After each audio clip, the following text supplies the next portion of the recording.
అయినా సరే తనే స్వయంగా వెళ్ళి పెట్టుకోవడానికి అవకాశం ఇస్తూ విద్యుత్తును అందుబాటులోకి తీసుకొచ్చిన రాష్ట్రం కూడా తెలంగాణ రాష్ట్రమే అనే విషయాన్ని మేము మళ్ళీ చెప్తున్నాం అధ్యక్ష.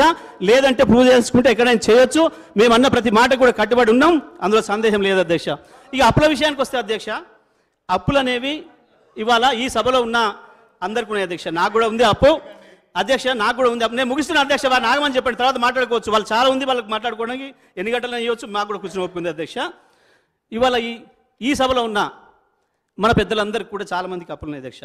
నాకున్నాయి, మా సభ్యులకు ఉన్నాయి, గౌరవ ముఖ్యమంత్రి గారికి ఉంది, గౌరవ ఉప ముఖ్యమంత్రి గారికి ఉంది, గౌరవ పొంగులేటి గారికి ఉంది, జూపల్లి గారికి ఉంది, అందరు కూడా అప్పులు ఉన్నాయి అధ్యక్ష. ఆస్తులు ఉన్నాయి, అప్పులు ఉన్నాయి. మరి అప్పులు చేసినామనంటే మనం ఏమైనా బ్యాడ్ ఫాదర్స్మా, బ్యాడ్ మేనేజర్స్మా? మన పిల్లలు జరగొట్టడానికి అప్పు తెచ్చినామన్నట్ట మనం అందరం దేనికి తెచ్చినాం అధ్యక్ష? మీకు ఇచ్చింది అవకాశం ప్రజలు, మేము బ్రహ్మాండమైన అన్ని వసతులు చేసి మీకు పెట్టినాం, వాడు ఎదురుగా పెట్టినాం, రెడీగా పెట్టినాం.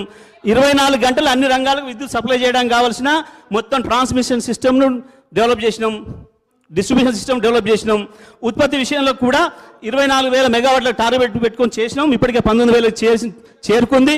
ఇవాళ జెన్కో అప్పులకు సంబంధించి ఇబ్బంది లేదు, అదే కట్టుకుంటారు, అందులో సందేహం లేదు. చేసిన అప్పుతోని అభివృద్ధి చేసినాం. అవే అప్పుల్ని అదే సంస్థలు తీర్చుకోవడం కావాల్సిన ఏర్పాట్లు కూడా చేసినాం. ఇంత స్పష్టంగా ఉంది. ప్రజలు ఇవాళ మీరేదో మాకట్టు పెద్ద బాగా వ్యవసాయం చేస్తారనుకున్నారో ఏదో నమ్మిరు, మీకు అవకాశం ఇచ్చిండ్రు. పోయి కట్టుని నాగలి రెడీగా పెట్టించినాం, మేము అన్ని తయారు చేసి పెట్టినాం, భూమి పెట్టినాం, నీళ్లు పెట్టినాం, అన్ని ఇచ్చినాం, విద్యుత్ ఇచ్చినాం, అన్ని ఇచ్చినాం. ఎందుకు మరి నాగలి కట్టడం రాకనా, అరక కట్టరాకనా, కాడి పెట్టరాకనా, ఎందుకు భయపడుతున్నారో దాని నుంచి తప్పించుకోవడం కొరకు ఏదో అప్పులని మాట్లాడుతున్నారు. అప్పుల విషయంలో అందరికీ ఉన్నాయి అప్పులు, అన్ని సంస్థలకు ఉంటాయి. అప్పు లేకుండా అభివృద్ధి సాధ్యం కాదు. ఇవాళ భారతదేశానికే 1,55,00,000 కోట్ల అప్పు ఉంది అధ్యక్ష, ప్రతి రాష్ట్రానికి ఉంది. నేను చెప్పదలుచుకుంటే రాజస్థాన్ 69,000 లోట్లో ఉంది, కర్ణాటక లోట్లో ఉంది. పవర్ విషయంలో అన్ని రాష్ట్రాలు, ఒక్కొక్క రాష్ట్రం. జగదీశ్వర్ రెడ్డి గారు కన్క్లూడ్ చేయండి అధ్యక్ష. నేను సబ్జెక్ట్ మాత్రమే చెప్తా అధ్యక్ష. నేను సబ్జెక్ట్ మాత్రమే చెప్తా ఉన్నా. నేను ఎక్కడ కూడా డిబేట్ కాలేదు అధ్యక్ష, నేను రాజకీయాలు మాట్లాడలేదు ఇక్కడ అధ్యక్ష. తమరు దయచేసి అర్థం చేసుకోండి, నేను ఎక్కడ రాజకీయాలు విమర్శలు చేయలేదు అధ్యక్ష. నేను చేసిన విషయాన్ని మాత్రమే చెప్పినా. మధ్య సభ్యులు ఇంటరప్ట్ చేసినప్పుడు దాని మీద కూడా నేను మంచిగా స్పందించాను అధ్యక్ష, విచారణ చేయమని చెప్పిన, సిట్టింగ్ చేస్తున్నాను. ఎందుకంటే ఒక ప్రభుత్వ సంస్థ నుంచి ఇంకో ప్రభుత్వ రంగ సంస్థకి ఇచ్చింది.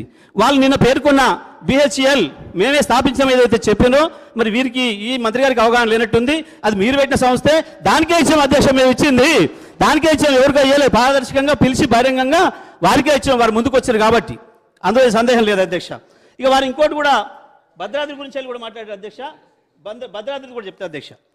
భద్రాద్రి విషయంలో BHEL స్వయంగా ముందుకు వచ్చి మేము 2 సంవత్సరాల కాలంలోనే పూర్తి చేసి ఇస్తామని చెప్పినారు అధ్యక్ష. ఆ రోజున్న పరిస్థితులలో మనకు కావాల్సిన దానికంటే 2,700 లోటు ఉంది. అదేవిధంగా పక్క రాష్ట్రంలోంచి సహకారం వస్తలేదు. మనకు రావాల్సిన విద్యుత్